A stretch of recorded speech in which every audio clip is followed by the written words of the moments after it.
Olá, gente. Vamos dar continuidade ao estudo da eletroquímica, examinando agora a eletrólise ígnea. Para a gente compreender a eletrólise, vamos inicialmente pensar na seguinte situação. Eu vou pegar um recipiente, coloco água e adiciono cloreto de sódio, NaCl. Todo mundo sabe que o sal vai se dissolver e vai acontecer, além da dissolução, vai acontecer também a dissociação. Quer dizer que os íons Na+, ficarão separados dos íons Cl-. Bem, até aí nada demais. É um fenômeno chamado dissolução com a dissociação do sal. Muito bem, mas existe alguma outra maneira da gente conseguir fazer a dissociação do NaCl? Sim, basta você aquecer até chegar ao ponto de fusão. O ponto de fusão do cloreto de sódio é 801 graus. É quase 801, 800,5 graus Celsius. Então, a gente, quando chega nessa temperatura, consegue fundir o NaCl. E aí você vai ter íons Na+, separados de íons Cl-. Isto é, eles podem rolar uns sobre os outros com uma certa liberdade.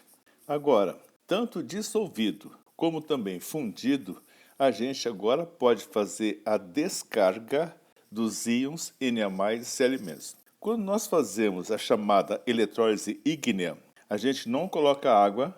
Ígnea significa arder, significa aquecer. Então você vai fazer o aquecimento até a fusão do NaCl. E quando você apenas aquece, você chama de ígnea. Tudo bem. Mas o que significa fazer a eletrólise? Significa forçar o íon perder a sua carga. Por exemplo, o íon Na+. Quando ele perder essa carga Na+, ele vai ser Na0. Bem, mas como é que isso ocorre? O Na+, deverá ganhar um elétron para virar Na0. E o íon cloreto. O íon cloreto deverá perder um elétron para sofrer a descarga. Bom, como é que isso é feito? A gente coloca um gerador, uma pilha.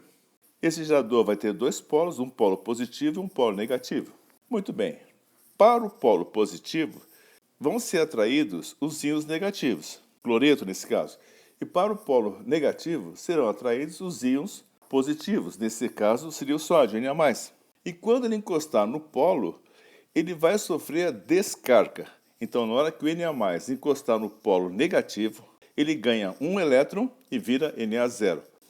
E para o cloreto, que tem um elétron a mais, na hora que ele encostar no polo positivo, ele perde esse elétron e vai virar cloro zero.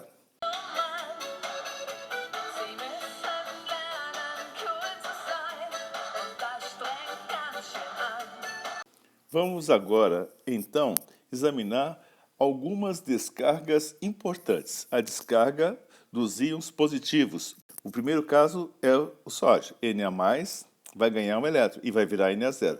Veja bem, quando ganha um elétron, quer dizer que isso é uma redução.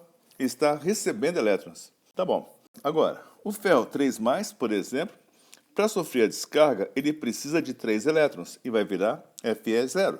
O íon H+, ele precisa de um elétron e vai formar H0. Só que essa espécie H0 é muito instável, aí ela logo se combina com outro átomo H0 também, para formar uma molécula mais estável, H2.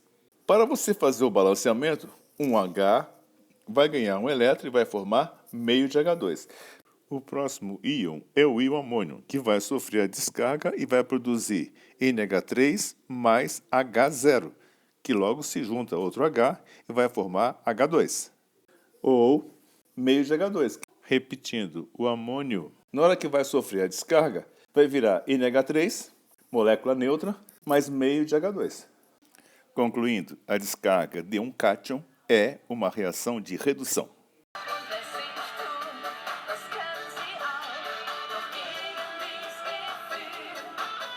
Examinando as descargas de alguns ânions. Por exemplo, cloreto. Cloreto, na hora que encostar no polo positivo, ele perde esse elétron. O polo arranca esse elétron e ele vai virar Cl0. Ah, bom, então quer dizer que o cloreto sofreu uma oxidação. Ele vai perder elétrons, vai virar Cl0. Só que a espécie química cloro zero, átomo de cloro, é muito instável. logo se junta a outro átomo de cloro e vai virar a molécula Cl2, que é mais estável do que só o Cl. Bom, para ficar matematicamente correto, um cloreto vai perder um elétron e vai formar meio de Cl2. Vamos examinar a descarga de mais um íon negativo, o iodeto. O iodeto, na hora que encostar no polo positivo, ele vai perder um elétron e vai virar átomo I0. Ou melhor, vai dar meio de I2, porque os átomos de iodo se juntam e vão formar moléculas I2. Bem, e o oxigênio? O oxigênio, ele é um ânion de duas cargas negativas, oxigênio 2-. Na hora que ele encostar no polo, ele vai perder esses dois elétrons. E aí vai perder dois elétrons, vai virar oxigênio 0, O0. Só que também o oxigênio é muito instável, vai se juntar a outro átomo de oxigênio e vai formar a molécula O2. Então, a equação ficaria assim, O2- perde 2 elétrons e vai dar meio de O2. E a última descarga nessa primeira apresentação que a gente vai ver é a descarga do íon hidróxido, OH-. Essa é uma descarga super importante. Então você precisa pegar 4 fórmulas OH-. E aí vai perder 4 elétrons, porque cada fórmula hidróxido, cada OH- perde um elétron. Se você pegar 4 OHs, depois que eles perderem as cargas, vai ficar OH0. Só que essa espécie OH0 ela é apenas teórica, porque eles logo vão se recombinar e vão formar duas águas mais O2. Pode conferir o que é 4OH-. São 4 oxigênios, 4 hidrogênios. Duas águas vão dar 2 vezes 2, 4 hidrogênios, mais 2 oxigênios. E a fórmula O2 tem 2 oxigênios, então você vai ter 4 hidrogênios e 4 oxigênios também. Você tem que memorizar. E 4OH-, quando sofre a descarga, vai virar 2 águas e mais um O2. Conclusão: as descargas de um ânion são sempre reações de oxidação, ou seja, eles sempre perdem elétrons até ficar sem carga. Agora você vai ver um esquema de uma cuba eletrolítica. Veja bem que você vai ter um gerador e aí você vai ter dois polos, um polo negativo e um polo positivo. Para o polo positivo se dirigem os ânions e para o polo negativo se dirigem os cátions. E nesse exemplo do NaCl seria Na+, se dirige para o polo negativo e o Cl- se dirige para o polo positivo. Aí você pode dar agora uma definição de eletrólise. Eletrólise é uma reação de oxirredução, ou seja, uma reação de troca de elétrons, realizada mediante a passagem de uma corrente elétrica. Então você usa um gerador para você realizar a eletrólise. Examinando agora uma cuba eletrolítica e suas partes. Primeiro você tem um gerador. Então, no número 1 aí, esse aí representa o gerador, o tracinho menor é o polo negativo e o tracinho maior é o polo positivo. Tudo bem. Aí o que acontece? O número 2 é a extensão do polo negativo. Essa extensão nós chamamos de eletrodo negativo, polo negativo. E naquele tracinho maior você vai colocar uma extensão do polo positivo. E aí você vai mergulhar dentro da substância que você resolve fazer eletrólise. Por exemplo, se for o NaCl fundido, então isso aqui seria NaCl líquido. Então o polo negativo atrai as partículas positivas, o Na+, e o polo positivo atrai as partículas negativas, nesse caso seria o Cl-. É no contato com o eletrodo que ocorre a descarga do íon. Existe uma preocupação com os eletrodos na eletrólise, porque como existe perda de elétrons, troca de elétrons, pode ser que o próprio eletrodo comece a fazer parte de uma reação que você não desejaria. Bom, então quando você usa um eletrodo que não sofre nenhuma alteração química, é apenas um condutor de eletricidade, você chama de eletrodo inerte. Tudo bem, então o carvão é um eletrodo inerte muito utilizado. Então o carvão conduz corrente elétrica e ele praticamente não sofre desgaste. É apenas um condutor inerte. Já os eletrodos que sofrem qualquer modificação química são chamados de eletrodos ativos.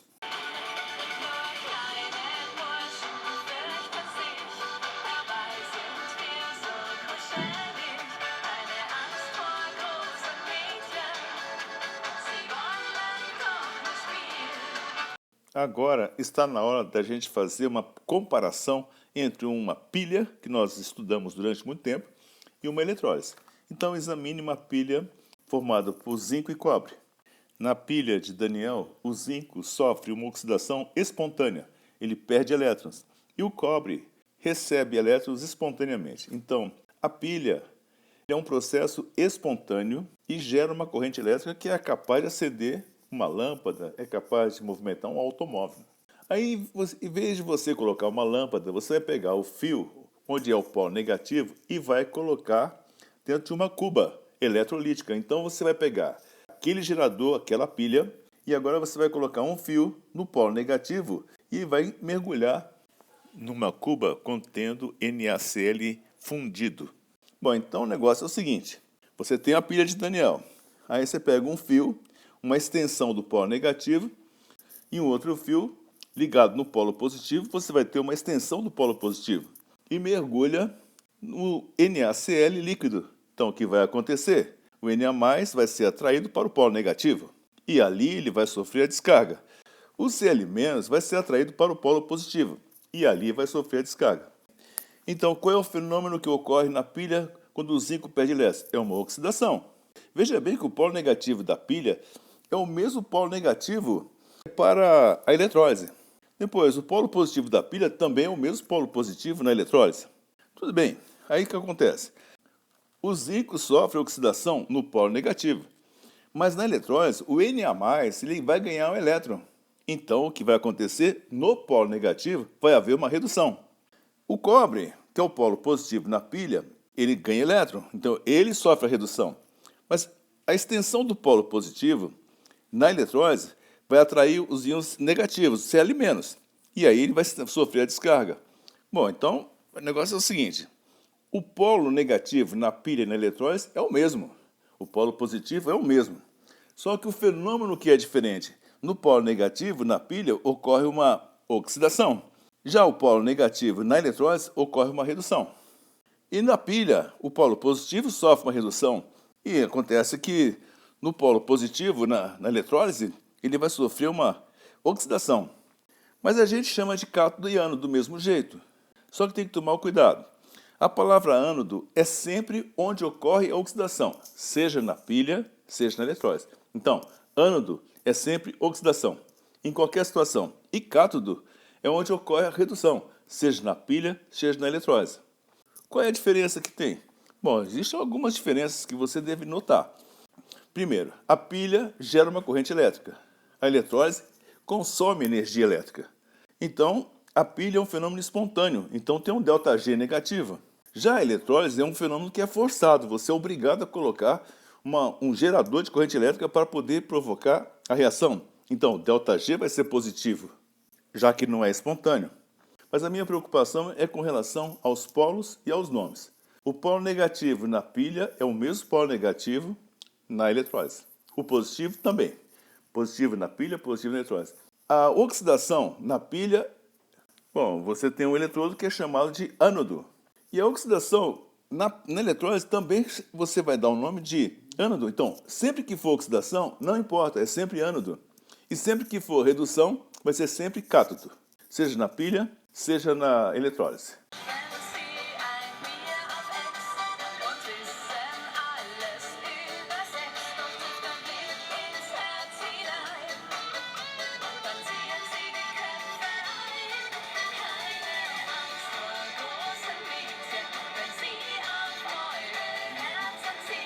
Existem duas eletrólises que frequentemente são cobradas nas provas. É a eletrólise do NaCl e a eletrólise do Al2O3, que é o óxido de alumínio. Vamos começar examinando a eletrólise do NaCl. Você vai aquecer até aproximadamente 800 graus. Só que, como essa temperatura é muito alta, se descobriu que se você adicionar aquela mistura cloreto de cálcio, veja bem, você está fazendo a eletrólise do NaCl. Aí você vai colocar um outro sal, chamado cloreto de cálcio. A presença desse sal, cloreto de cálcio, vai dar uma combinação com o NaCl, originando uma mistura semelhante a uma mistura eutética, ou seja, com um ponto de fusão mais baixo. Então quer dizer que quando era NaCl puro, o ponto de fusão era 800 graus, 801 graus. Quando você coloca um pouco de cloreto de cálcio, o ponto de fusão cai para 600 graus. Bom, saiu de 800 para 600, quer dizer que já diminuiu 200 graus. Essas substâncias que você coloca a mais, que altera o ponto de fusão da outra substância, recebe o nome na eletrólise de fundente. Então, o fundente para o NaCl é o cloreto de cálcio. Tá bom. Quais são as reações que ocorrem na eletrólise do cloreto de sódio? Primeiro, aquecimento, até a fusão. NaCl sólido vai dar Na líquido mais Cl- líquido. Quem é que vai para o ânodo? Ânodo é onde vai ocorrer a oxidação. Vai haver perda de elétrons. Então, o cloreto, Cl- vai perder elétrons. Vai ficar assim. Depois da seta vai dar um elétron mais meio de Cl2. E no cátodo? Cátodo, reação catódica é redução. Cátodo, redução, sempre. Então, o Na+, vai ganhar um elétron e vai virar Na0. Qual é o resultado global dessa eletrólise? Ela será o seguinte. Dá para cortar os dois elétrons, saindo no ânodo e chegando no cátodo, e aí você vai obter o seguinte, NaCl sólido vai dar Na0 mais meio de Cl2.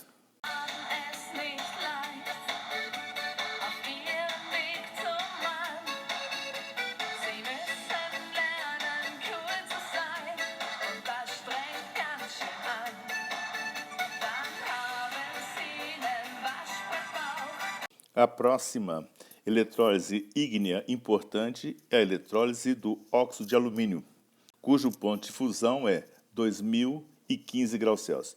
Existe um grande consumo de energia, não é exatamente para fazer a troca de elétrons, a eletrólise, propriamente dito. Existe um grande consumo de energia para aquecer a substância até ela derreter. Então, quer dizer que até chegar a 2000 graus aproximadamente, você deverá gastar muita energia elétrica para poder derreter esse material. O alumínio é encontrado no minério chamado bauxita, que tem uma fórmula grosseira assim, Al2O3.H2O. Muito bem. Então, depois que você encontra a bauxita, você faz uma série de purificações, elimina um monte de coisa, um monte de impurezas, até você chegar no Al2O3, cujo nome é alumina. Tudo bem, aí você vai fazer o aquecimento. Para você fazer o aquecimento, você vai usar também um fundente, uma substância que deve abaixar o ponto de fusão para não ser necessário alcançar uma temperatura tão elevada. E o fundente que foi descoberto para o alumínio se chama criolita. A inicial da palavra criolita, ou seja, crio, significa gelo. É porque ele tem uma aparência de gelo, a criolita, e ela consegue abaixar o ponto de fusão do óxido de alumínio. A criolita tem a fórmula assim, ele é um sal duplo, fluoreto de sódio e fluoreto de alumínio. Quer dizer, na própria fórmula da criolita já tem alumínio. Bom, a fórmula mais completa é assim, 3NaF, fluoreto de sódio, ponto AlF3, fluoreto de alumínio. Quando você adiciona uma certa quantidade de criolita ao óxido de alumínio, a temperatura de fusão cai para 1000 graus Celsius. Quer dizer que era de 2015 e agora caiu para 1000. Isso é uma economia fantástica. Mas tudo bem. Quais são as reações que ocorrem? As reações são as seguintes. Primeiro, a dissociação. O L2O3 ele é aquecido até 1000 graus, com a criolita, obviamente, e você vai obter então agora 2 alumínio mais 3 mais, líquido, e ainda mais 3 oxigênio, 2 menos líquido, quer dizer que você aqueceu até o derretimento total. Tudo está no estado líquido agora. Quem é que vai para o cátodo? Cátodo. Onde vai haver a redução, vai ser então o alumínio. Alumínio mais 3 elétrons vai dar alumínio 0.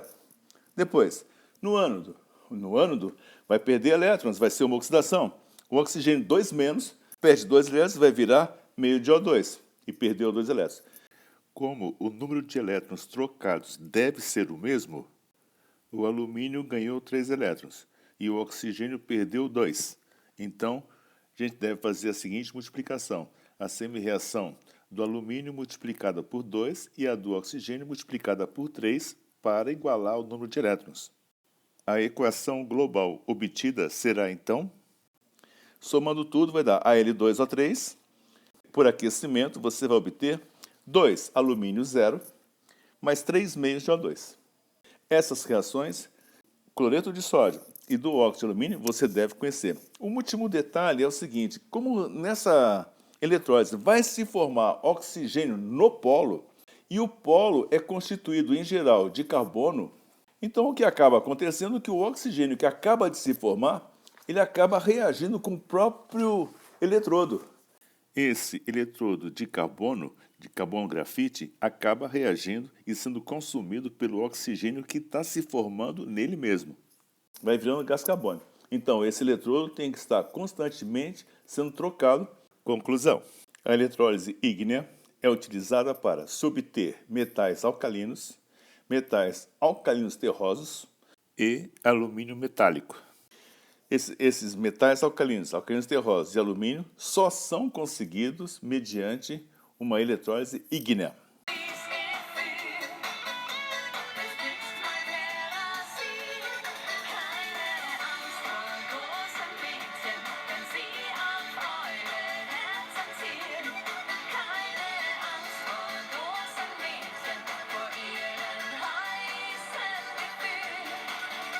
Para encerrar a teoria dessa lição, vamos fazer alguns cálculos eletroquímicos. Estes cálculos devem ser tratados como se fosse um cálculo estequiométrico.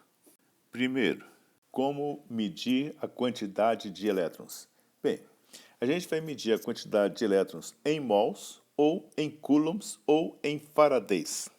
Qual é a carga de um elétron? Um elétron corresponde a 1,602 vezes 10 elevado a menos 19 coulombs. Um mol corresponde a quantos elétrons? 6,02 vezes 10 elevado a 23 elétrons. Isso vai corresponder a que carga em coulombs? Um mol, quer dizer 6 vezes 10 a 23 elétrons, vão corresponder a x coulombs. X vai ser igual a 9,648 vezes 10 a quarta. Arredondando, vai ficar assim, 96.500 coulombs, que equivale a 1 Faraday. Então, 1 Faraday quer dizer 1 mol de elétrons ou 96.500 coulombs. Repetindo, 1 Faraday é a carga de 1 mol de elétrons. Então, 1 Faraday e 1 mol de elétrons, vamos dizer que seja a mesma coisa. E vale 96.500 coulombs. Depois, como é que você mede a energia consumida durante uma eletrólise? Bem, a energia elétrica você calcula assim, é a carga Q vezes a diferença de potencial, é Q vezes U. A carga Q, NF. N é o número de mols e F é a carga de 1 mol, 96.500 coulombs. Agora, a energia você também pode calcular da seguinte maneira, é a potência vezes o tempo. É porque é muito frequente a gente utilizar como a quantidade de energia o quilowatt-hora.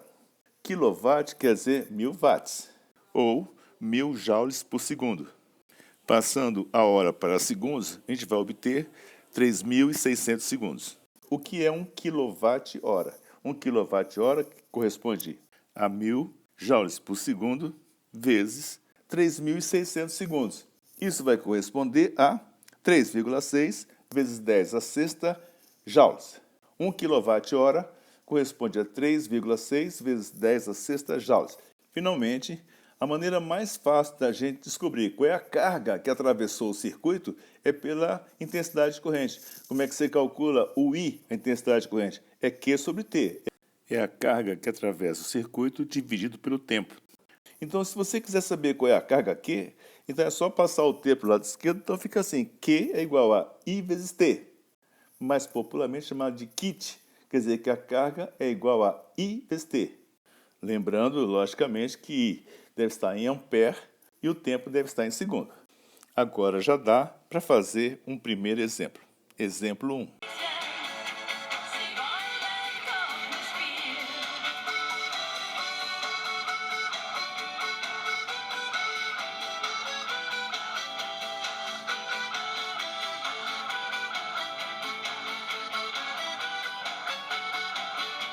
O exemplo é o seguinte, calcule a massa em gramas de alumínio produzida em 1 hora pela eletrólise de cloreto de alumínio, AlCl3, fundido, se a corrente elétrica é de 10 amperes. Vamos resolver? O que é que eu tenho? Bom, o que é que eu posso calcular? eu tenho a intensidade de corrente, que é 10 amperes, e tenho um tempo que é de 1 hora. 1 hora corresponde a 3.600 segundos. Então, quanto é que vale o kit? O Q vai ser I vezes T. Então, I é igual a 10, o tempo é igual a 3.600, 10 vezes 3.600 vai ser igual a 36.000 coulombs. Se eu estou estudando o alumínio, então vamos fazer o seguinte, qual seria a reação do alumínio? Alumínio mais 3. Ele vai sofrer a descarga, então ele vai ganhar mais 3 elétrons e vai virar alumínio zero. Então a proporção em mols é 1 alumínio mais 3, 1 mol. Vai se combinar com 3 mols de elétrons e vai dar 1 mol de alumínio zero. Bem, então você vai fazer tipo um cálculo estequiométrico. 3 elétrons que corresponde a 3 mols de elétrons. 1 alumínio corresponde a 1 mol de alumínio. Bom, quanto que vale em coulombs? 3 mols de elétrons vale 3 vezes 96.500 coulombs, que é a constante de Faraday. E está para 27 gramas de alumínio.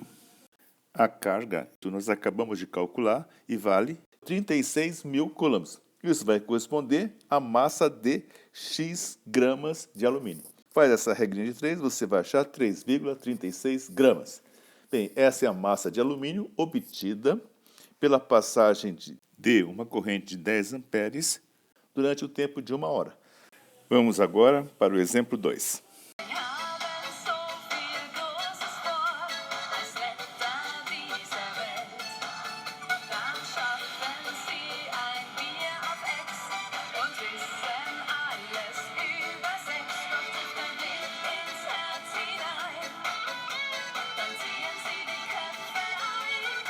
Calcule o número de quilowatts-hora. Quilowatts-hora é unidade de energia. Quilowatts-hora de eletricidade necessárias para produzir 1 vezes 10 a terceira quilogramas de alumínio pela eletrólise do alumínio mais 3, sabendo que a força eletromotriz aplicada é de 4,5 volts e o alumínio pesa 27 gramas por mol. Vamos resolver? O que é que eu tenho? Bom, eu tenho o seguinte, eu quero produzir 1 vezes 10 a terceira quilogramas de alumínio. Por esse dado, dá para a gente calcular qual é a carga que deve atravessar o circuito. Então, vejamos, vamos colocar a equação química. Alumínio 3+, mais 3 elétrons vai dar alumínio zero. Mas 3 elétrons corresponde a 3 mols, e alumínio zero corresponde a 27 gramas. Então, X mols vai corresponder a 1 vezes 10 a terceira, vezes 10 a terceira gramas.